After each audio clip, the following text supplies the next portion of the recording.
Hello and welcome to all our dear students. Today is 26th of July and we are going to discuss the daily Hindu newspaper analysis. तो basically आज हमें दो article discuss करने हैं और ये दोनों आर्टिकल काफ़ी यूनिक नेचर के हैं और काफ़ी लर्निंग्स आपको देखने को मिलेंगी इस आर्टिकल में, और साथ ही साथ आपके एग्जामिनेशन पॉइंट ऑफ व्यू से जैसा कि मैं आपको डेली बेसिस पे बताता हूँ वो भी काफ़ी महत्वपूर्ण होगा।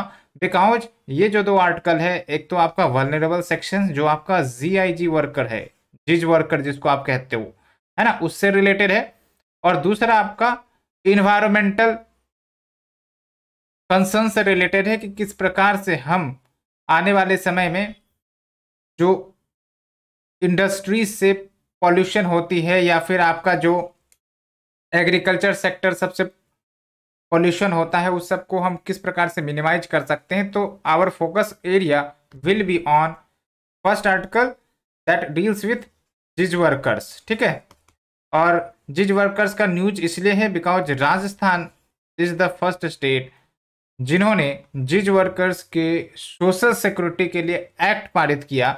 और क्या ये एक्ट बात करता है और किस प्रकार से सोशल सिक्योरिटी देने की बात करता है, तो उस पर हम चर्चा करेंगे। और साथ ही साथ ये एक रोल मॉडल की तरह बन सकता है फॉर इंडिया और for various states in India कि वो भी इस प्रकार के social security scheme for gig workers लेकर आए। ठीक है, तो इस आर्टिकल में यही बात की गई है। और जो आपका दूसरा आर्टिकल होगा वो बेसिकली जो आपका इन्वायरमेंटल कंसर्न्स आजकल रेज किए जाते हैं because of increase in pollution because of various industries, और साथ ही साथ किस प्रकार से India along with G20 Nations मिलकर इन सब इन्वायरमेंटल कंसर्न्स को एड्रेस कर सकता है, specifically in highly polluting sectors. तो उन सब पर चर्चा होगी। दैट्स वाई ये आपका जो टॉपिक है एग्जामिनेशन पॉइंट ऑफ व्यू से काफ़ी इंपॉर्टेंट हो जाता है। तो लेट्स स्टार्ट विदाउट डिलेइंग। बस आपको अपना मेहनत करते रहना है एंड जो भी मैं डिस्कशन करता हूँ आपको जो कीवर्ड्स है, क्योंकि बीच बीच में मैं कीवर्ड्स बोलता हूँ, वो कीवर्ड आपके लिए काफ़ी बेनिफिशियल होगा for the mains point of view as well as for the interview point of view. ठीक है, और वो कहीं ना कहीं आप यूटिलाइज करोगे अपने आंसर राइटिंग में और आपकी जो आंसर रिचनेस है, इनरिचनेस है, वो बढ़ जाएगी। That will give you marks in your examination. ठीक है, और साथ ही साथ प्रीलिम्स पर्पस के लिए भी अंडरस्टैंडिंग काफ़ी ज़रूरी होती है, क्योंकि आजकल आप देख रहे हो प्रीलिम्स का जो पेपर है वो काफ़ी ज़्यादा टीडियस हो गया है। थोड़ा सा अंडरस्टैंडिंग अगर नहीं रहेगा तो आप लॉजिक एलिमिनेशन नहीं कर सकते। दोनों चीज़ें हैं, सिर्फ आप फैक्ट बेस्ड लर्निंग करके एग्जामिनेशन क्वालिफाई नहीं कर सकते। खासकर यूपीएससी की बात हम करते हैं तो आपके लिए बेसिक अंडरस्टैंडिंग चाहिए। फॉर एग्जाम्पल, जब मैं आपको बताता हूँ कि भाई साहब अगर क्लाइमेट चेंज हो रहा है, ठीक है, तो क्लाइमेट चेंज सिर्फ आप ये मत समझोगे कि क्लाइमेट चेंज का क्या मतलब होता है। इसके इम्पैक्ट आपको एनालाइज करने पड़ेंगे कि इसके इम्पैक्ट ऑन एग्रीकल्चर, इसके इम्पैक्ट ऑन इंडस्ट्रीज, इसके इम्पैक्ट ऑन ह्यूमन पॉपुलेशन, इसके इम्पैक्ट ऑन बायोडाइवर्सिटी, ठीक है, its impact on glaciers, its impact on atmosphere. Different dimension को आपको जज करना पड़ेगा, तब जाके आपकी अंडरस्टैंडिंग बनेगी और तब जाके आप जो है क्वेश्चंस को अटेम्प्ट कर सकोगे और क्वेश्चंस को जस्टिफाई कर सकोगे अपने आंसर्स के माध्यम से। That's why you have to be cautious in understanding all these topics. और मैं उसी प्रकार से आपको आर्टिकल का डिस्कशन प्रोवाइड करता हूं कि ताकि आपका ओवरलोड ना पड़े। और जो मैं पीपीटी आपको प्रोवाइड करता हूं इसमें ये नहीं कि न्यूज़पेपर की पूरी कॉपी पेस्ट होती है, इसमें आपका जो कोर इम्पॉर्टेंट मीनिंग्स है, कोर इम्पॉर्टेंट जो आपका टॉपिक्स है, कीवर्ड्स है, उन सब को मैं समराइज करता हूं, इसलिए आपको ये स्लाइड पढ़ने में ज़्यादा डिफिकल्टी ना आए, इसलिए मैं इसको थोड़ा सा पेशेंस से बनाता हूं और ये आपके एग्जामिनेशन में काफ़ी मददगार साबित होगा। ठीक है, तो आपको अगर स्लाइड डाउनलोड करना है तो आप टेलीग्राम चैनल पर विजिट कर सकते हो और टेलीग्राम चैनल से डाउनलोड भी कर सकते हो। ठीक है, so let's start with our first article that will deal with moving away from take make dispose model. ये बेसिकली आपका GS paper 3 conservation environmental pollution के अंतर्गत आएगा। तो क्या कंटेक्स्ट है? कंटेक्स्ट यही है बेसिकली कि जिस प्रकार से आपका इंडस्ट्रियलाइजेशन हो रहा है, जिस प्रकार से आपका पॉपुलेशन बढ़ रहा है, कंजम्पशन बढ़ रहा है, डिमांड बढ़ रहा है, उस प्रकार से आप समझो कि इन्वायरमेंटल कंसर्न्स भी बढ़ रही है, पॉल्यूशंस भी बढ़ रही है ना। तो जाहिर सी बात है कि पूरे वर्ल्ड को कोई ना कोई सॉल्यूशन तो चाहिए होगा कि भाई साहब इसका उपाय क्या है, नहीं तो आप समझ सकते हो कि कितने भयावह इम्पैक्ट हमें देखने को मिलते हैं because of all these environmental issue. तो एक मॉडल जो है काफी फेमस है, जो आपने भी सुना होगा बचपन से जब भी आपने स्टडी की होगी, वो है आपका रिड्यूस रीयूज रिसाइकल मॉडल, है ना। जिसमें आप क्या करते हो कि एक प्रकार से जो भी आपने प्रोडक्ट लिया उसको आप रीयूज कर सकते हो तो करते रहो, एज वेल एज एक बार जब वो प्रोडक्ट आपने डिस्कार्ड कर दिया तो आप उसको रिसाइकल कर सकते हो, ठीक है। तो ये कुछ जो हमारे सिस्टम है वो चलते रहे हैं। तो भारत की जो G20 प्रेसिडेंसी है, आपको ही पता है 2023 India is basically having its presidency, and Bharat ने because of this model resource efficiency पर काफ़ी ज़्यादा फोकस किया है, as well as circular economy पर काफ़ी ज़्यादा जोर दिया है। अब ये दो शब्द आपको समझ लेने चाहिए, क्योंकि ये दो जो कीवर्ड है ना, ये मान के चलो कि जो ग्रोइंग कंसर्न्स है इन्वायरमेंट से रिलेटेड वो उसको सॉर्ट आउट कर सकती है। क्या है रिसोर्स इफिशिएंसी? रिसोर्स इफिशिएंसी का सिंपल सा मतलब है, लेट्स से कि पहले के समय में हम चले तो 1 लीटर पेट्रोल अगर हम गाड़ी में भराते थे, कार में भराते थे, तो मान के चलो कि 5 किलोमीटर का माइलेज देता था। आज वही आपका क्या हो रहा है कि 1 लीटर पेट्रोल आप भराते हो तो वही 10 किलोमीटर या फिर 15 किलोमीटर का माइलेज दे सकता है। आने वाले समय में हो सकता है कि इक्विपमेंट्स को इतना एफिशिएंट बना दिया जाए कि वो 20 किलोमीटर माइलेज दे दे। तो इसका मतलब क्या है कि ये कम फ्यूल पर ज़्यादा एफिशिएंसी दे रहा है, तो इससे क्या होगा, इमिशंस भी कम होंगे, है ना। तो ये हो गया आपका रिसोर्स एफिशिएंसी कि किस प्रकार से हम रिसोर्स को इफिशिएंट बना सके ताकि पॉल्यूशन को कर्व आउट किया जा सके। और दूसरा है आपका सर्कुलर इकोनॉमी। सर्कुलर इकोनॉमी को समझने के लिए पहले ट्रेडिशनल वे ऑफ मैन्युफैक्चरिंग को आपको समझना पड़ेगा। ट्रेडिशनल वे ऑफ मैन्युफैक्चरिंग में क्या होता है कि हमने रॉ मटेरियल्स लिया, है ना, अब उस रॉ मटेरियल को प्रोड्यूस किया, ठीक है, और प्रोड्यूस करके हमने फाइनल गुड्स बनाया। अब उसको फिर कंज्यूमर को भेजा, अब कंज्यूमर क्या करेगा, उसे यूज करेगा और फिर डिस्कार्ड कर देगा। ये हो गया आपका ट्रेडिशनल इकोनॉमी, ऐसे चलती है। तो यहाँ पर आप देख सकते हो कि यूज कर रहे हो और उसके बाद थ्रो कर रहे हो, ठीक है। और ये जो आपके डिस्कार्डेड मटेरियल है इसका फिर कोई रीयूज नहीं देखने को मिल रहा है। तो ये आपका क्या बनेगा, वे वास्ट बनेगा, है ना, वास्ट बनेगा। और पहले जो है काफ़ी ज़्यादा ये आपका होती थी बिकॉज उतना इन्वायरमेंटल कंसर्न नहीं था। लेकिन अब समझो आप कि इन्वायरमेंटल कंसर्न्स बढ़ने के बाद ये सब जो पॉलिसी वो आने लगी, तो अल्टीमेटली कंसेप्ट लाया गया सर्कुलर इकोनॉमी का। सर्कुलर इकोनॉमी में क्या होता है कि भाई साहब आपने प्रोडक्ट तो बनाया, मैन्युफैक्चर किया, ठीक है, कस्टमर को डिलीवर किया। अब अल्टीमेटली क्या होगा कि लेट्स से कि कस्टमर उसको डिस्कार्ड करता है, तो बेसिकली वो क्या होगा ना, वो फिर से लौट के आपका हो सकता है मैन्युफैक्चरर के पास चला जाए, और फिर वो जो मैन्युफैक्चरर है वो उसके कंपोनेंट्स का इस्तेमाल करके जहां तक संभव हो वो उसको नए प्रोडक्ट में यूटिलाइज कर सकेगा।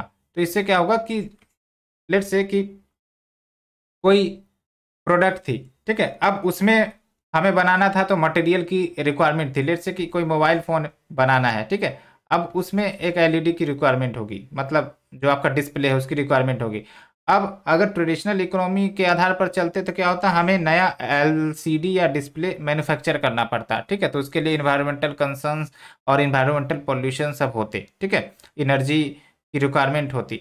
लेकिन आप समझो कि जिसने प्रोडक्ट डिस्कार्ड कर दिया और उसने बेसिकली मैन्युफैक्चरर के पास भेज दिया, तो अल्टीमेटली क्या होगा कि ये जो ऑलरेडी एग्जिस्टिंग एलसीडी है या डिस्प्ले है वो यूटिलाइज हो जाएंगे, है ना। तो ऐसे में क्या होगा कि कम से कम जो रॉ मटेरियल्स जो बनाए जा सकते थे जिसके कारण पॉल्यूशन हो सकता था, वो बेसिकली यूटिलाइज कर लिया गया by the existing raw material जो डिस्कार्ड कर दी गई थी कंज्यूमर की तरफ से, ठीक है। तो ये बेसिकली सर्कुलर इकोनॉमी है, जहां पर हम क्या करते हैं कि जो मटेरियल्स है जो यूज में है और उसके बाद जो डिस्कार्ड कर दिए जाते हैं तो उसको रीयूज किया जाए, यूटिलाइज किया जाए और उसको फिर से इकोनॉमी में लाया जाए, उसको फिर से मैन्युफैक्चरिंग प्रोसेस में लाया जाए, ताकि जो इन्वायरमेंट के ऊपर लोड है वो कम हो सके, जो रिसोर्स के ऊपर लोड है वो कम हो सके, और हम इफिशिएंट रिसोर्स यूटिलाइजेशन कर सके जहां तक संभव है। ठीक है, और इसके मैंने आपको बताया कि दो important pillar, resource efficiency and circular economy, इसके माध्यम से हम जो है रिड्यूस, रिसाइकल, रीयूज वाले मॉडल को और ज़्यादा मजबूत बना सकते हैं। वही बात है, इंडिया जो है इसी थीम पर फोकस कर रहा है इस बार की G20 प्रेसिडेंसी में, और भारत आपको पता है काफ़ी ज़्यादा इन्वायरमेंट को लेकर कंसर्न्ड है, और डिफरेंट प्लेटफॉर्म पर भारत इस प्रकार के मुद्दे को उठाता भी है। ठीक है, और भारत ने 4 प्रायोरिटी एरियाज की बात करी है for promoting of circular economy. पहला है आपका कि स्टील सेक्टर में सर्कुलरिटी लाया जाए, यानी कि आपको पता होना चाहिए कि जो स्टील सेक्टर है काफ़ी ज़्यादा पॉल्यूटिंग है। ठीक है, बट ये भी बात है कि स्टील के बिना कोई भी इंडस्ट्रियल डेवलपमेंट नहीं हो पाएगा, बिकॉज जो भी आपका इंडस्ट्री सब होते हैं, हैवी इंडस्ट्री, उन सबको इस प्रकार की जो प्रोडक्ट है उसकी ज़रूरत होती है। ठीक है, जैसे आपको ब्रिजेज बनाना है, आपको कोई इंफ्रास्ट्रक्चर बनाना है, तो ये सब आपका बेस है। तो जाहिर सी बात है ये पॉल्यूटिंग भी है, but it is also a base for infrastructure development. तो क्या किया जाए भाई साहब, तो उसके लिए सर्कुलरिटी को प्रमोट करो कि भाई साहब जो प्रोडक्ट लेट से कि डिस्कार्ड कर दिए जाते हैं तो उसको रीयूटिलाइज करो और रीयूज करो और फिर से उसको आपका प्रमोट करो। ये बात हो गई। दूसरा है आपका एक्सटेंडेड प्रोड्यूसर रिस्पॉन्सिबिलिटी, ये हम डिस्कस करेंगे आपको डिटेल में। उसके बाद सर्कुलर बायोइकोनॉमी, सर्कुलर बायोइकोनॉमी हो गया आपका जैसे जो भी बायो वेस्ट प्रोड्यूस होते हैं, एग्रीकल्चरल वेस्ट हो गया, या फिर जो हम सब खाते पीते हैं उससे जो वेस्ट जनरेट होता है, तो क्या है कि उसको हम यूटिलाइज कर सकते हैं और उसको हम वेल्थ में कन्वर्ट कर सकते हैं। जैसे इसका बेस्ट एग्जांपल होता है आपका जो इथेनॉल ब्लेंडिंग का जो आजकल चल रहा है प्रोसेस, जिसके तहत क्या है कि हम जो 2G मटेरियल्स का इस्तेमाल करते हैं और उससे हम इथेनॉल बनाते हैं। तो ये सब एग्जांपल भी हम देखेंगे। उसके बाद एक है आपका कि इंडस्ट्री लेड रिसोर्स एफिशिएंसी, यानी कि जो भी इंडस्ट्रीज है ना, उनको अपने तरफ से स्टेप लेने की ज़रूरत होगी ताकि वो जो भी आपका प्रोसेस इस्तेमाल करते हैं उस प्रोसेस में एनर्जी कंजम्पशन होता होगा, उस प्रोसेस में रॉ मटेरियल कंजम्पशन होता होगा, रिसोर्स कंजम्पशन होता होगा, तो उसको इफ़िशिएंट तरीके से यूटिलाइज किया जाए ताकि मिनिमाइज किया जा सके और इफ़िशिएंट बनाया जा सके। और इससे क्या होगा कि आपका इन्वायरमेंटल कंसर्न्स काम डाउन हो सकेंगे एंड सर्कुलर इकोनॉमी प्रमोट हो सकेगा। तो वही बात है। तो अब हम चलते हैं स्टील के सेक्टर में कैसे क्या स्टेप लिया जा सकता है एंड गवर्नमेंट ऑफ इंडिया ने क्या इनिशिएटिव लिए हैं। ठीक है, तो आप देख सकते हो, अगर हम बात करें स्टील सेक्टर की, one of the most polluting sector है, but it is an infrastructure base, and as the population is rising, the demand of all these products is also rising, तो environmental concerns is also rising। तो इसका क्या कुछ solution है, तो जैसे अभी आपका जो रिसाइकलिंग रेट है स्टील सेक्टर में वो 15 से 25% है, यानी कि लेट से कि अगर 100 टन स्टील प्रोडक्शन होता है, ठीक है, तो उसकी रिसाइकलिंग क्या होती है एट मैक्स 25%, यानी कि 25 टन। तो इसका मतलब क्या है कि 75 टन अभी भी जो है अनरिसाइकल्ड होती है। तो क्यों ना हम इसे यूटिलाइज करें और फिर हम जो है सर्कुलर इकोनॉमी को प्रमोट करें। ठीक है, तो ये चीज़ हमें समझनी होगी।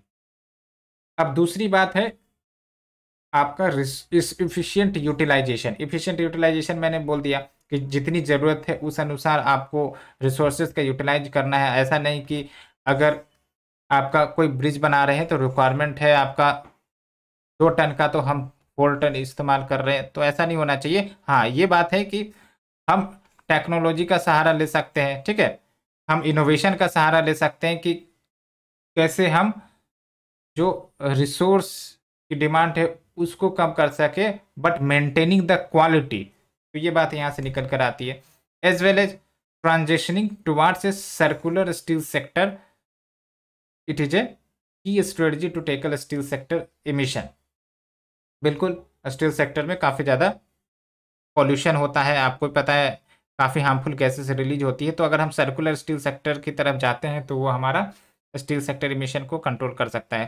क्यों? बिकॉज मैंने आपको वही बात बताया कि आपका क्या होता है कि अब नए स्टील अगर हम बनाएंगे तो जाहिर सी बात है एनर्जी रिक्वायरमेंट होगी। अब एनर्जी कहाँ से आ रही है? कोल से आ रही है, ठीक है। अब उसके बाद क्या होगा, जब आपका प्रोडक्शन होगा तो फिर ग्रीन हाउस गैसेस इमिशन हो सकती है, या फिर आपका हार्मफुल एयर पोल्यूशन इमिशन हो सकता है। तो जो ऑलरेडी प्रोडक्ट बने हुए थे जिसको डिस्कार्ड कर दिया गया, अगर हम उसी को इस्तेमाल करते हैं, उसी को मॉडिफाई करते हैं और उसी को यूटिलाइज करते हैं, तो जाहिर सी बात है कि ये सब जो एक्स्ट्रा पोल्यूशन है वो नहीं हो पाएंगे। तो ये आपका कंसेप्ट निकल कर आता है, ठीक है।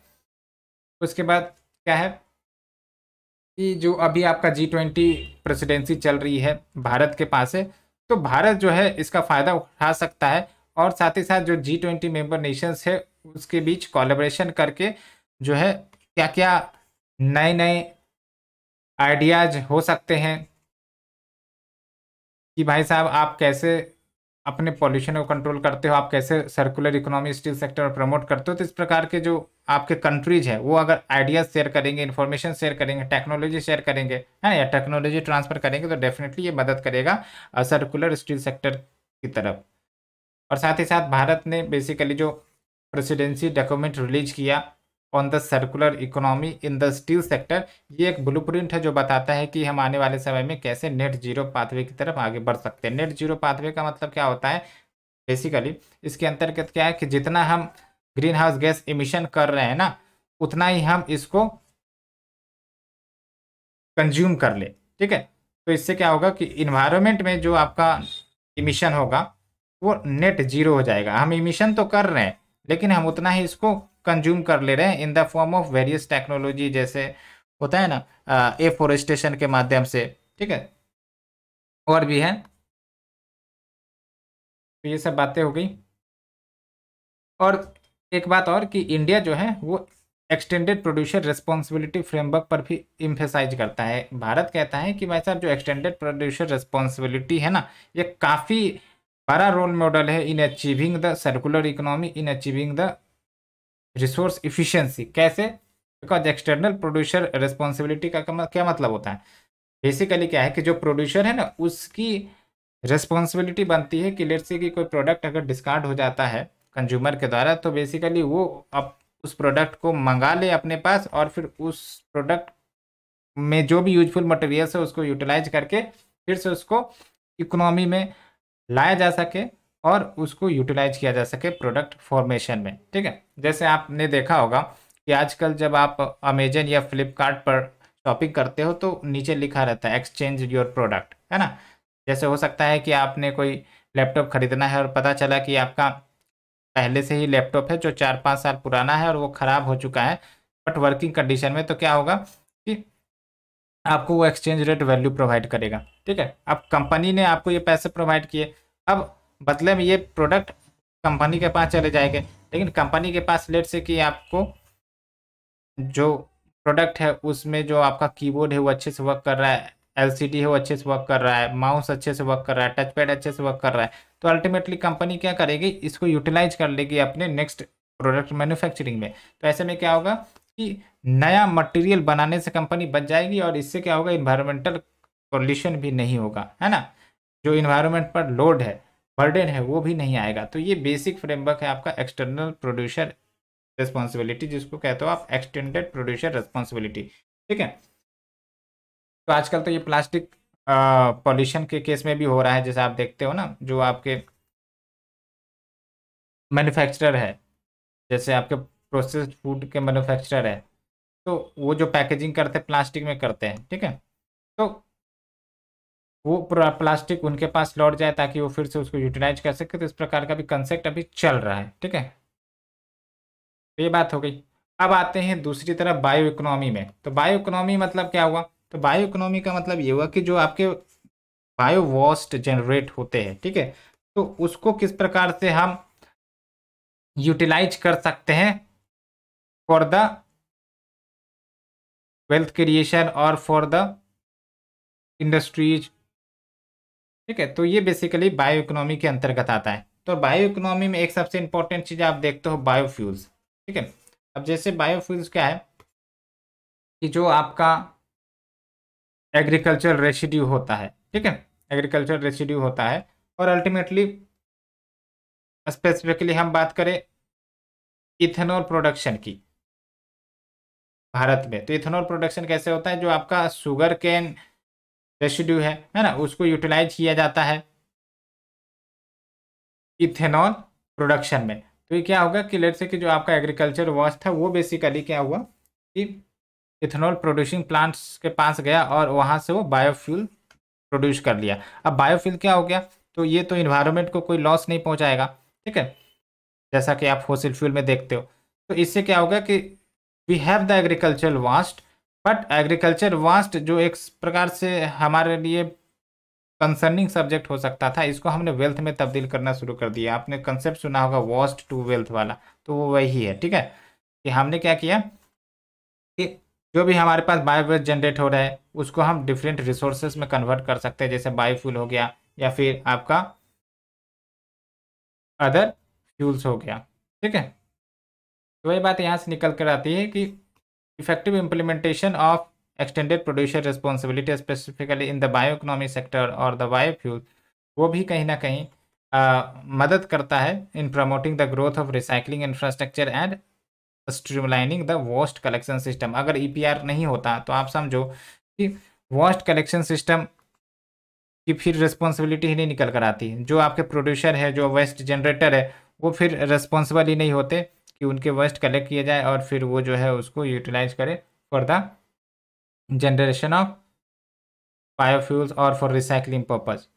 और यहाँ पर एक डाटा दिया जाता है कि over 20,000 registered producer, importer and brand owners, जिसको शॉर्ट फॉर्म में पीबीओ कहते हैं, and over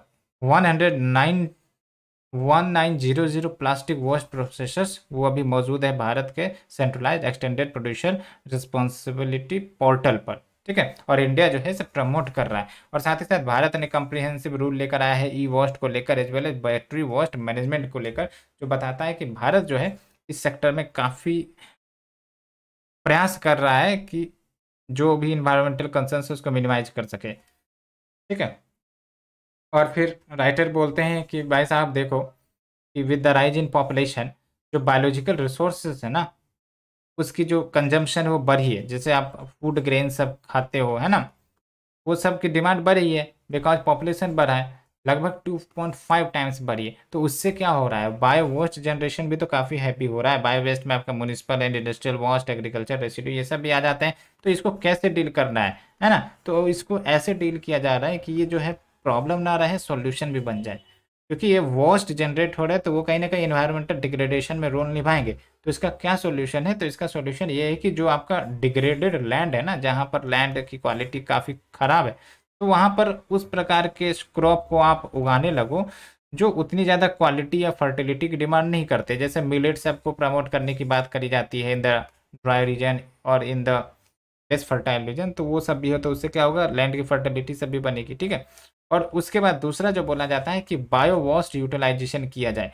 bio waste utilisation जो मैंने आपको एक्सप्लेन किया कि जो बायो वेस्ट जनरेट होते हैं हैवी क्वांटिटी में, खासकर भारत में, उसको यूटिलाइज किया जा सकता है as a substitution for mineral resources. अब एक एग्जांपल दे लो, मिनरल रिसोर्सेज में आपका जैसे आपका फॉसिल फ्यूल हो गया है ना, ये एक मिनरल रिसोर्सेज है। तो भाई साहब हम फॉसिल फ्यूल की जगह पर बायोफ्यूल का इस्तेमाल कर सकते हैं ना, तो ये बात यहाँ पर की जा रही है।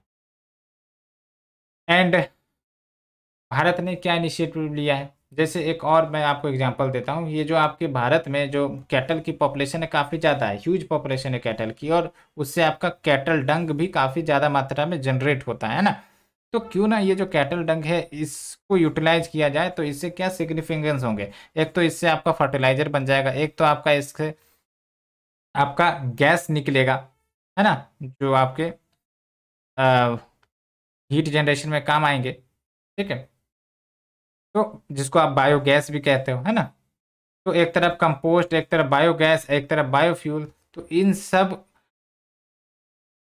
की जो पोटेंशियल है वो बेसिकली मिनरल रिसोर्सेज को सब्सटीट्यूट कर सकती है, ठीक है। तो इससे क्या होगा कि आपका सस्टेनेबल एग्रीकल्चर भी प्रमोट होगा, क्योंकि हम ऑर्गेनिक फर्टिलाइजर या फिर कंपोस्ट का यूटिलाइज करेंगे। और दूसरी तरफ पॉल्यूशन भी कम होगा, क्योंकि बायोगैस है, बायोफ्यूल से ये पॉल्यूटिंग नहीं होते हैं, फॉसिल फ्यूल्स पॉल्यूटिंग होते हैं, ठीक है।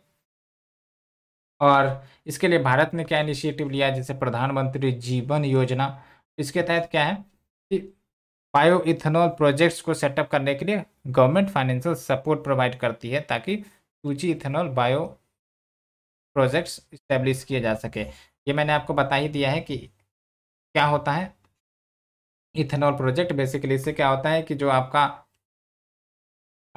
एग्रीकल्चर रिसिड्यू है ना, उसका इस्तेमाल किया जाता है फॉर इथेनॉल प्रोडक्शन, और जो इथेनॉल प्रोड्यूस होता है उसको फिर ब्लेंडिंग की जाती है गैसोलीन के साथ, यानी कि पेट्रोलियम के साथ, और फिर उसको यूटिलाइज किया जाता है एज ए फ्यूल। ठीक है, जिसको आप ब्लेंडेड फ्यूल भी कहते हो ना, ब्लेंडिंग ऑफ फ्यूल या इथेनॉल ब्लेंडिंग। तो इससे क्या हुआ, लेट से कि आपका 100% पहले आप जो है पेट्रोल को ही कंज्यूम करते थे, आपका जो कार है वो पेट्रोल कंज्यूम करता था।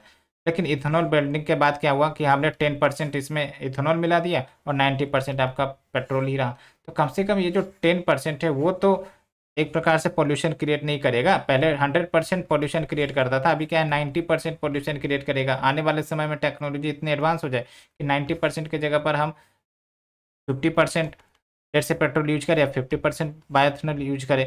तो ऐसे में क्या होगा कि आने वाले समय में पोल्यूशन और कम हो सकते हैं। ठीक है, और उसके बाद क्या है कि जो आपके केटल है उनके तरफ से जो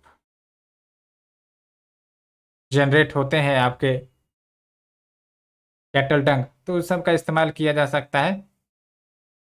ठीक है, तो इसके लिए गोवर्धन स्कीम भी लाया गया था। एक डाटा आपको ध्यान रखना है फॉर द प्रिलिम्स पर्पज, और वो डाटा है बेसिकली आपका कि गवर्नमेंट ने मैंडेटरी भी किया था कि जो आपके कोल बर्निंग थर्मल पावर प्लांट से, यानी कि जहाँ पर आपका कोल बर्न करके इलेक्ट्रिसिटी जनरेट की जाती है, वो बेसिकली मैंडेटरी होगा उनके लिए कि जो बायोमास पैलेट्स है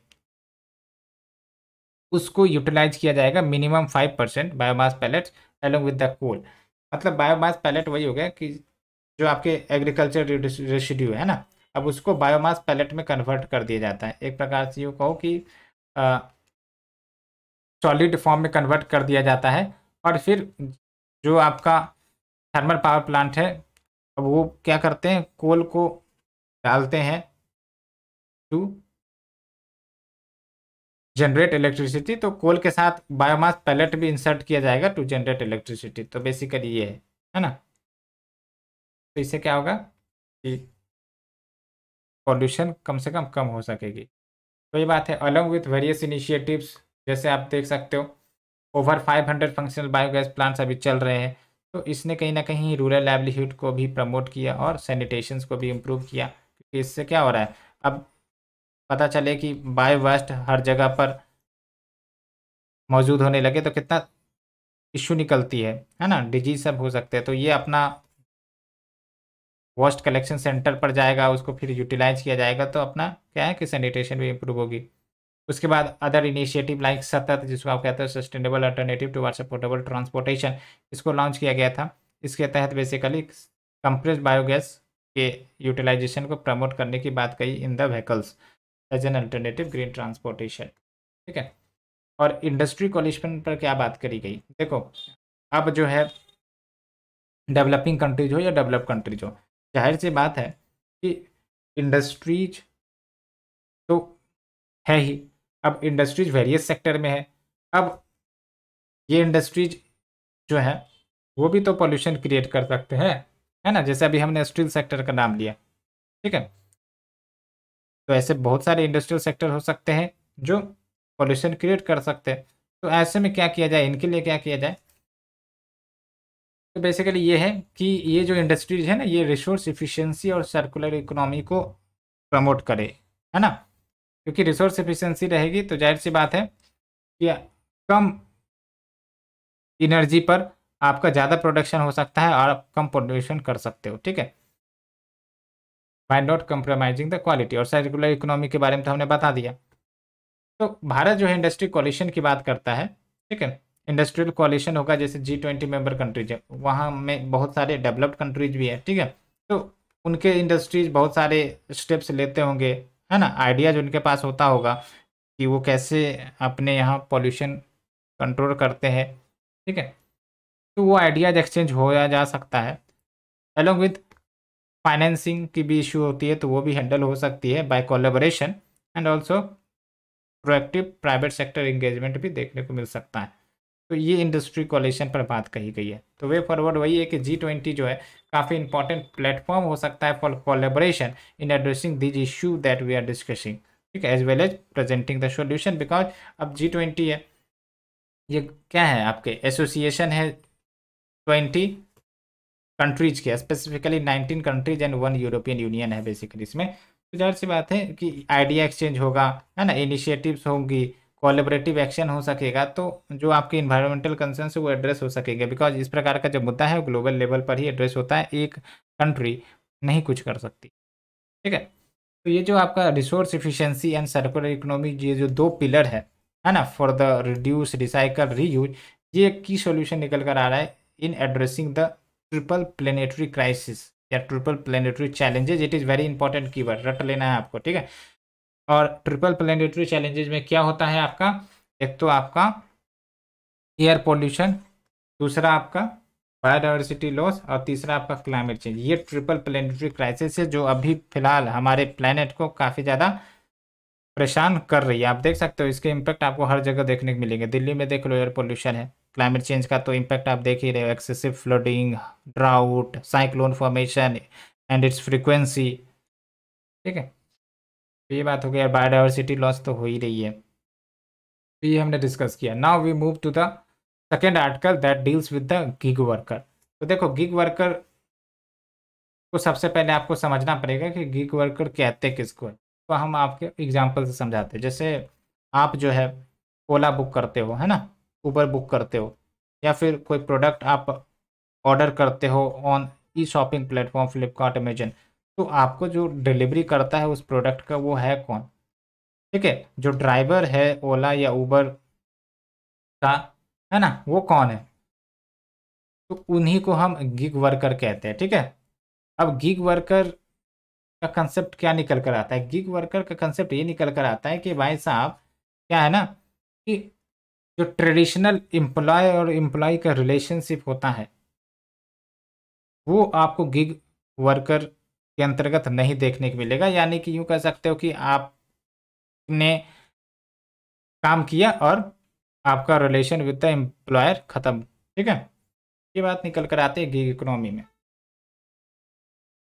तो इससे हम डिस्कस करेंगे। कंटेक्स्ट वही है कि राजस्थान गवर्नमेंट ने basically Rajasthan platform based gig worker act 2023 पास किया इन द राजस्थान असेंबली, और ये पहला ऐसा राज्य बन गया जिसने गिग वर्कर के सोशल सिक्योरिटी को इंश्योर करने का प्रयास किया। सोशल सिक्योरिटी मतलब क्या हो गया, जैसे आपका लेट से कि आप वर्क कर रहे हो, पता चला कि आप बीमार हो गए, तो भाई साहब बीमार हो गए तो फिर अब इस बीमारी में जो पैसे खर्च होंगे वो कौन देगा।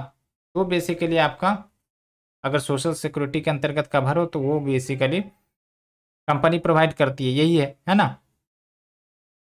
जैसे जो फॉर्मल एम्प्लॉयज होते हैं कोई भी आपके बड़े कंपनी के, तो उनको ये सब बेनिफिट मिलता है, पीएफ मिलता है, ठीक है, और हेल्थ बेनिफिट्स मिलते हैं, मैटरनिटी बेनिफिट मिलता है, वो सब मिलता है, ठीक है।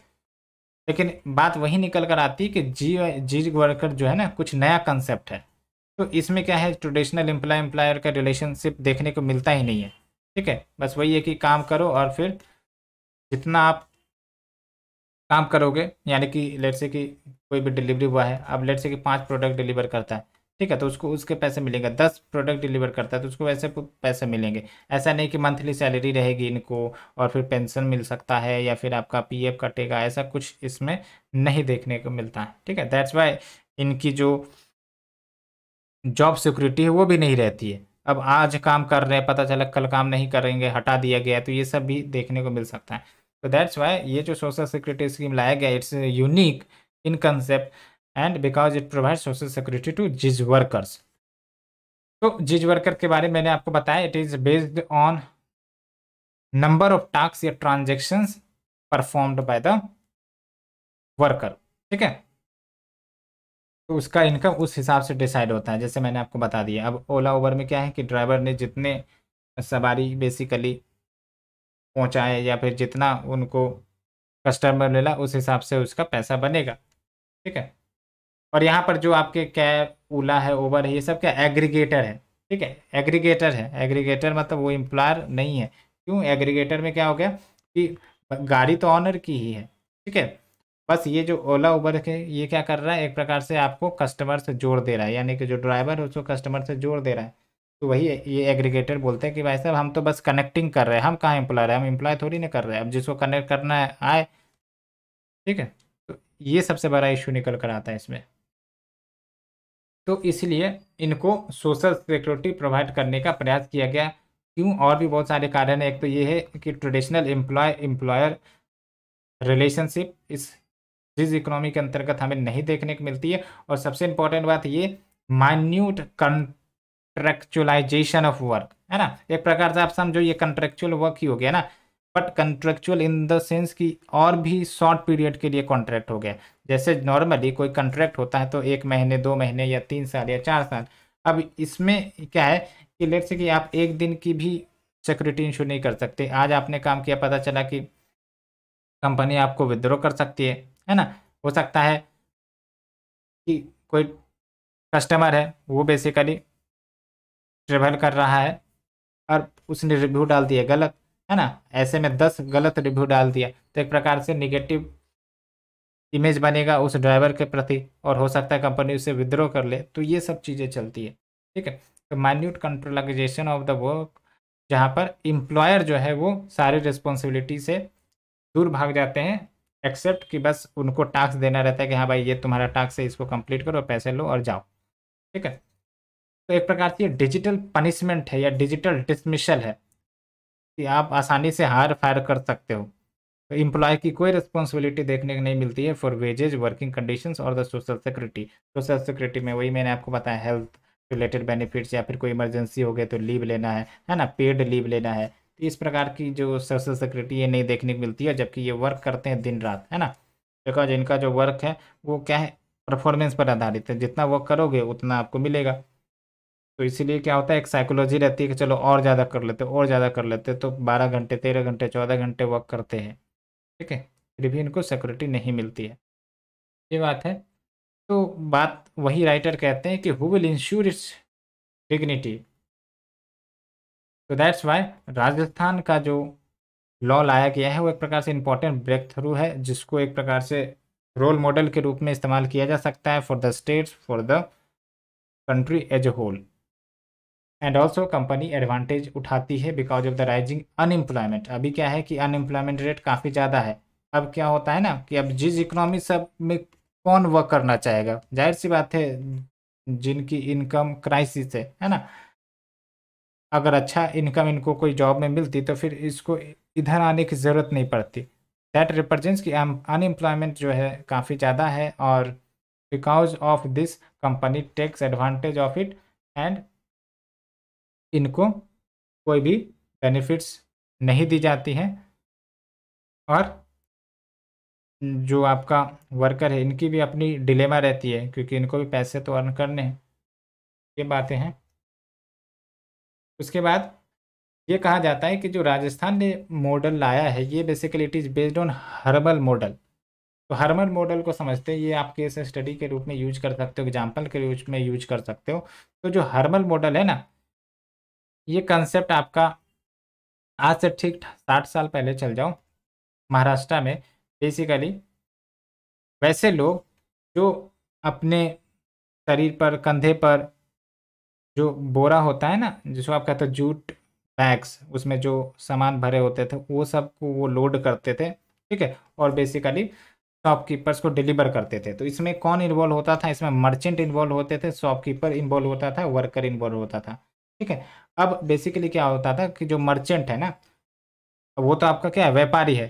तो वो क्या करता है, एक जगह से प्रोडक्ट लेता है दूसरी जगह डिलीवर करता है। तो ये जो व्यापारी है ये बेसिकली क्या करता था कि वर्कर को हायर करता था और बोलता था कि भाई साहब आपको ये प्रोडक्ट शॉपकीपर को डिलीवर कर देने हैं और इसके आपको ये पैसे मिलेंगे, और जाकर डिलीवर कर दोगे आपका काम खत्म, ठीक है। तो एक प्रकार से ये भी आपको यही देखने को मिल रहा है कि चीज वर्कर टाइप ही देखने को मिल रहा है कि यहाँ पर भी कोई आपका ट्रेडिशनल एम्प्लॉय एम्प्लॉयर रिलेशनशिप नहीं है, और बस काम खत्म, पैसा हजम वाले नियम है, ठीक है।